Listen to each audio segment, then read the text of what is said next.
So guys, magandang gabi. So, pag-uusapan natin ito at video reaction tayo dito sa statement sa resignation ni Mayor Magalong. At bakit niya nasabi ito mga kababayan, itong I'm sorry is very challenging and dangerous. At sabi niya pa sa tinagal-tagal niya daw sa government mga kababayan, dito lang daw siya sumuko sa ICI, sa Independent Commission, Independent Commission Investigation mga kababayan. Dito nga po sa sinasagawa nilang investigasyon sa flood control project mga kababayan. So, pakinggan natin yung statement ni Mayor Magalong at kayo na rin ang humusga mga kababayan.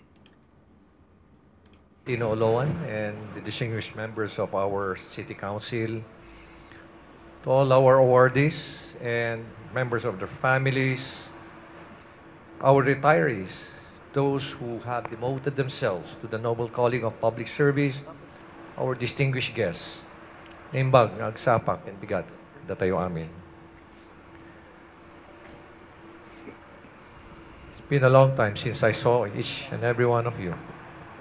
Pagpasensyahan nyo na ho.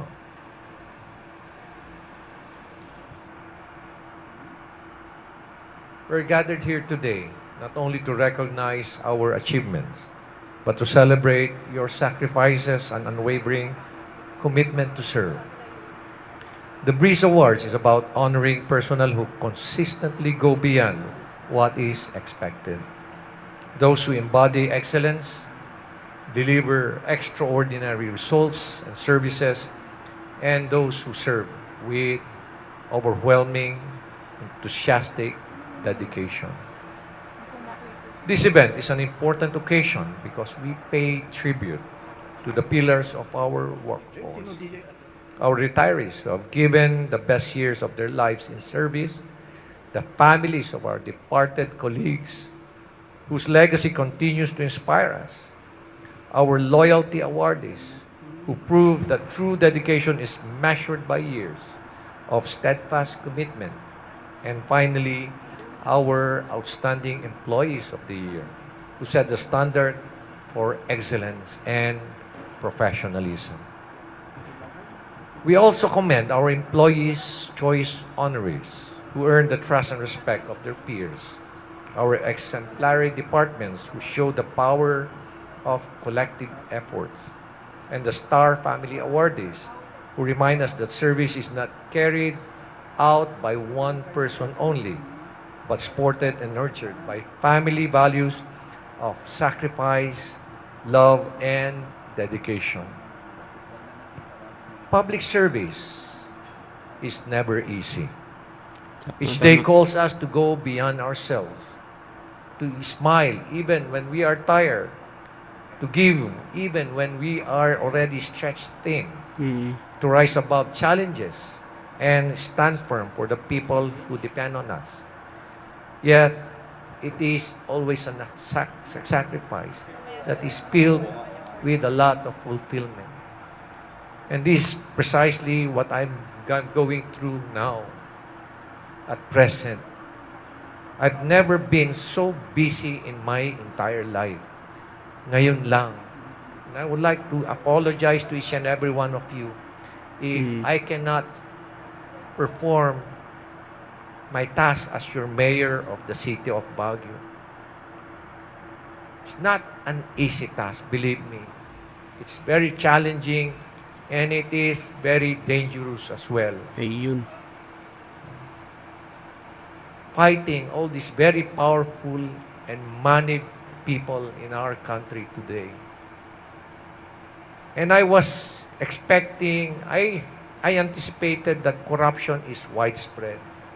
But now that I've been going around the country, I've never expected that it is just so deeply entrenched. The magnitude Grabe, no? is unbelievable. The magnitude is incredible. Corruption, especially in the infrastructure projects or infrastructure sector, has already become a cottage industry a livelihood program. Sa dami ng pinuntahan namin mga projects, wala ni isa kaming nakitang maayos. And these are in hundreds of millions of pesos. Grabe, no? Ibig sabihin yan, it has become so systemic, highly organized, highly syndicated. Nakakalungkot isipin na itong mga taong ito, sinisira nila ang kinabukasan ng ating bansa. And please, let us not allow this passion to address corruption short-lived. It should be a long-term engagement. Huwag po natin pabayaan na nakawin nila ang kinabukasan ng ating mga kabataan.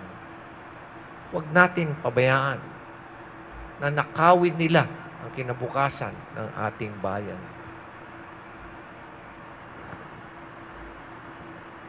And sometimes in my private moments, I weep because I've never seen this kind of corruption. Nakita ko yung mga extortion,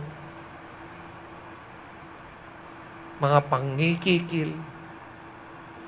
Pero believe me, this is something very, very different. I can only bow my head and express my frustration. It's a sacrifice. Sometimes I think the safety of my family. Napakahirap labanan ang korupsyon. Dahil lagi na lang may mga taong wala nang ginawa kundi mamulitika at sirain pa yung ating reputasyon. Ganyan na kagago ang sistema natin dito.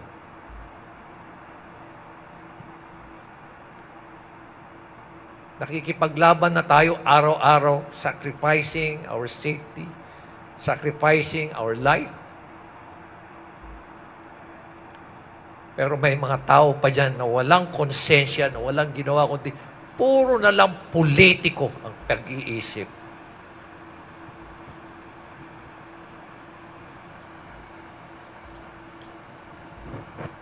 Kasing dumi ng kanilang mga konsensya.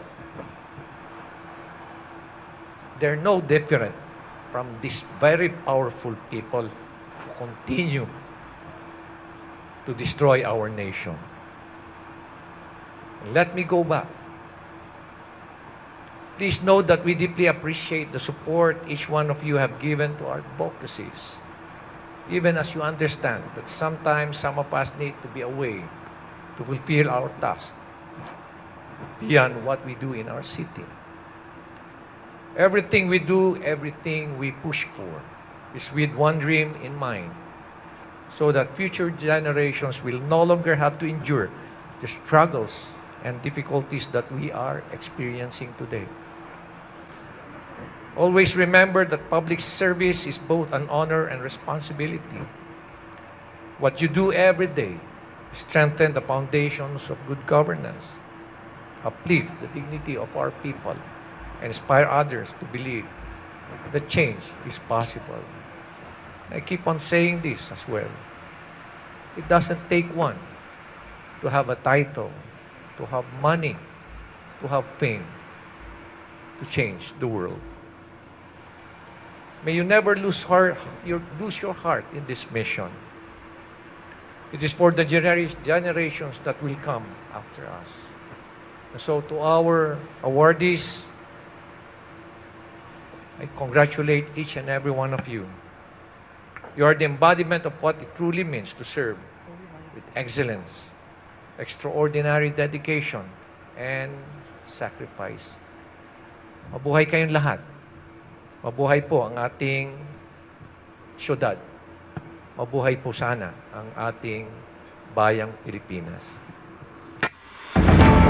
Kayo'y nakikinig. So ayun mga kababayan, ano pong masasabi nyo dito sa statement ni Mayor Magalong? No, grabe, tagos sa puso yung kanyang mga sinasabi na grabe, sobra na daw yung corruption sa Pilipinas at minsan ginagamit pa daw ang politika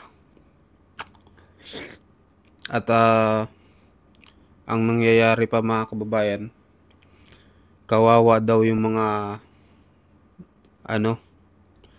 yung mga kabataan na pagdating sa hinaharap mga kababayan dahil sobra nang ang corruption mga kababayan. Grabe, no? Grabe. Kaya pala nag-resign ito si Mayor Mayor Magalong dahil hindi niya na kaya siguro, no, yung mga nakikita niya. Yung kumbaga siguro minamanduan din siya dito. Kaya siguro nag-resign na rin mga kababayan. So, ayun, mag-comment po kayo, mag-subscribe at i-like nyo na rin tong video na to mga kababayan. Maraming salamat po sa inyong lahat.